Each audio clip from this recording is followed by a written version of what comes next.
na kumwamini kwa moyo wako ya kuwa ni Mungu alimfufua katika wafu, utaokoka. Na kwa maana kwa moyo mtu muamini hata kupata haki, na kwa kinywa mtu kiri hata kupata wokovu. Haleluya, watu wa Mungu. Ukimwamini, ukimkiri Yesu Kristo unapata wokovu. Lakini usipomkiri Yesu Kristo kwa kinywa chako kuwa ni Bwana na Mwokozi katika maisha yako, hakika uwezo ukaupata wokovu. Haijalishi kuna watu wengine wanaogopa, unasema sasa mimi nikimkiri Kristo, huyo kuna rafiki yangu atanisemaje? Acha akuseme, hata kama ni mke, hata kama ni boyfriend au girlfriend, ni bora uachane naye, lakini uambatane na Kristo, kwa sababu wakati wa kufa hakika atakukataa. Hata kama alikuwa anakupenda kiasi gani, hata kila siku anakuletea fedha, anakuletea laki, anakuletea milioni, unampenda, lakini maadamu umekufa lazima atakukataa. Ndio maana wakati una majira tumekuletea habari ya uzima. Inatoa uzima, utaishi lini maisha unayopitia, na utatabika hadi lini, utasengenya hadi lini, utatukana watu hadi lini, utafanya washerati hadi lini, utatoka kwenye ndoa yako hadi lini. Hauriziki mume uliopewa, hauriziki mke uliye naye, hauriziki mali ulizonazo. Kuna wengine wanaamua hadi kutoa watoto kwa sababu ya mali. Kwa nini? Wakati ulimwomba Mungu ukasema na mimi angalau niipe mama, angalau na mimi siku moja niipe baba, lakini wala watoto umepata, umeona sasa tamene kujia, unaanza kuua watoto. Maisha gani hayo? Wewe mtu asingiziwa. Unapoisikia hii sauti, hakikisha jisalimishe mbele ya Kristo, sio mbele yetu, wala sio mbele ya mtu unayemsikia anaongea, bali msikie Yesu Kristo. Jisalimishe mbele ya Yesu Kristo ili maisha yako yawe huru. Maana usipojisalimisha kwa Kristo, hakika maisha yako yatakuwa ni changamoto sana. Utaishi lini maisha unayosumbuka, maisha unayopitia, utaishi hadi lini? Lakini maadamu ukiamua kumpokea leo Yesu Kristo afanyike kuwa Bwana na Mwokozi katika maisha yako, maisha yako yatakuwa ni maisha ya amani sana. Haleluya, tusifiwe. Watu wengine wanatishwa kwa sababu ya uchawi, lakini ukishampokea Yesu Kristo ni mwisho, anaitwa ni mvunjamilia mwenyewe. Ukimpokea Yesu Kristo, wachawi wenyewe wanaujua muziki, wachawi wenyewe wanaujua muziki.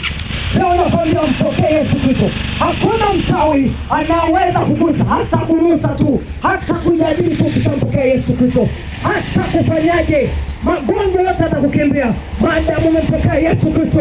Yesu Kristo umempa moyo wako, Yesu Kristo umemfadhili mwili wako ili atumike. Umempa Yesu Kristo afanyike kuwa Bwana na Mwokozi katika maisha yako.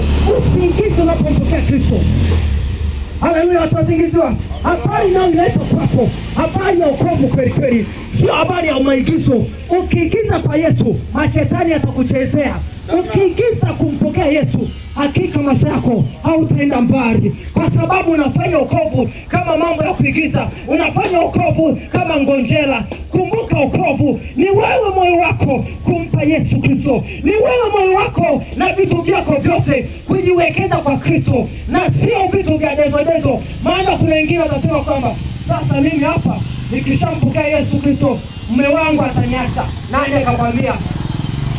Kwa sababu anataka Yesu. Unapofanya maamuzi, kila kitu kinakaa sawa. Anasubiria mmoja anayefanya maamuzi, ambaye wanaonekana mwanzoni ndugu zake wanamkataa, ambaye inaonekana mwanzoni mume wake au wazazi wake wanamkataa, baada ya kumkubali Yesu, baada ya kumfuata Yesu, kwa sababu yeye ndiye atafanyia kwa taa. Amina. Hakuna mtu anayependa kutembea katika giza wakati wa usiku. Kila mtu anapenda kutembea akiwa anaona ni wapi anakanyaga. Kwa ukishampokea Yesu Kristo, wewe utakuwa ni nuru, wewe utakuwa ni taa katika familia yako, katika ndoa yako. Mwenyewe atakutafuta maadamu uko na Kristo. Ukiwa na Kristo, na kwa pia lazima akutafute. Iwe ni wazazi wamekukataa, wanasema kwamba hatutakusomesha, hatutakusaidia, maadamu umeamua kumpokea Yesu Kristo kwa moyo wako wote, kwa nguvu zako zote, ukamfuata, watakutafuta wenyewe. Haleluya, amen. Tumeleta habari ya wokovu. Ukishampokea Yesu Kristo, maana yake njia zako unabadilisha zote. Unaachana habari ya madeni, Unaachana habari ya uzinzi na uasherati. Ukiwa kwa Yesu hatuigizi. Kwa Yesu ni mambo ya kuselebreti na kumshangilia Yesu ni kumtukuza kwa moyo wa ukunyufu, kwa moyo uliopondeka, sio kwa mambo ya masiara wala kwa mambo ya deso ya kuigiza. Hakuna sehemu, hakuna wokovu wa kuigiza. Wokovu ulio mkuu ni kumpokea Yesu Kristo kwa moyo wako na kuambatana naye mwenyewe. Usiangalie rafiki yako anasemaje. Amina. Mpokea Yesu. Unaisikia hii sauti, uwe wapi unapoisikia hii sauti, pokea. Badilisha mentality yako, badilisha mawazo yako, umpe Yesu moyo wako, umpe Yesu maisha yako, kwa sababu ukimpa Yesu maisha yako yamekuwa salama. Kuna vijana wengine hadi kuna wakati mwingine anakuwa anawaza hadi kila siku hela anazopata badala ya kuwekeza baadaye jitafute aendelee. Hela anapata anapeleka kwa kimada, anapeleka kwa kibiti, ambacho kibiti siku zimeenda kinamkata mwingine na unajinyonga kwa mtu wa mwanadamu. Mwanadamu atakupeleka wapi?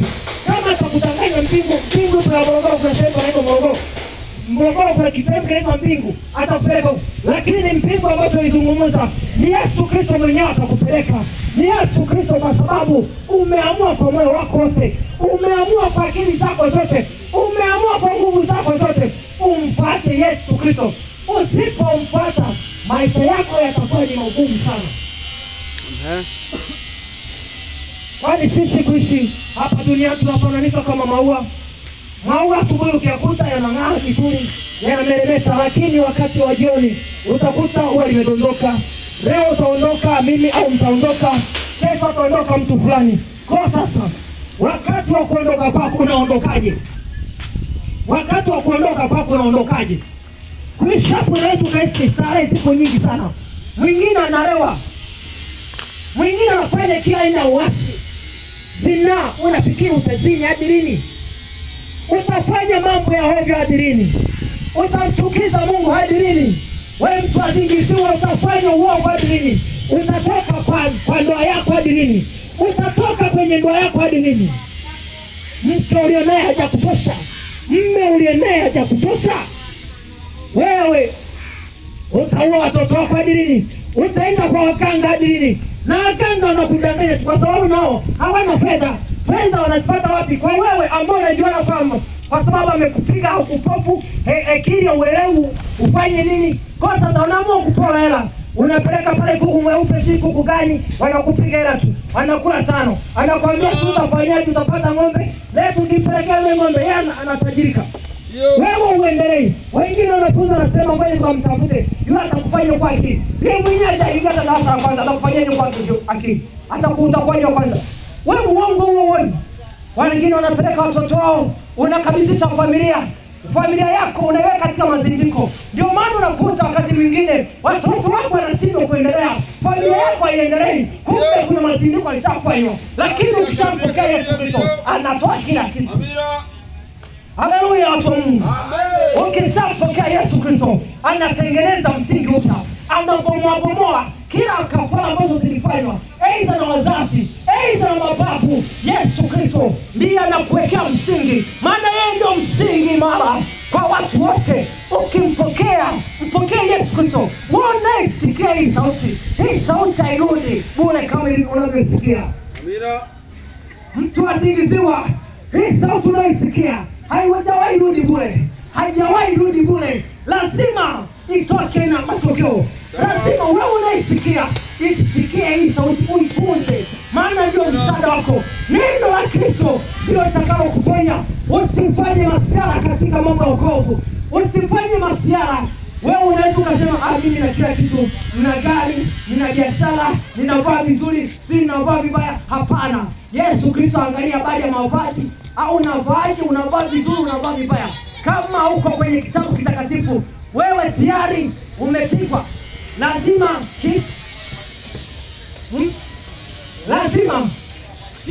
kisiwa au niseme kwamba ile jiwa la moto linakuhusu. Hukumu lazima ikuhusu, kwa sababu haupo ndani ya Yesu. Uwe una mali, uwe ni maskini, uwe ni tajiri, uwe katika mji wako wanakuhitaji, uwe na majini wengine wanaita kwamba si wababe, si wa uzinifu. Leo anapiga hapo, wengine sasa nashangaa. Kuna mabinti wanajiuza, sio wanajifanya bidhaa. Wanajiuza. Kwa nini wanajiuza? Wewe unataka kununulia kama takeaway soda.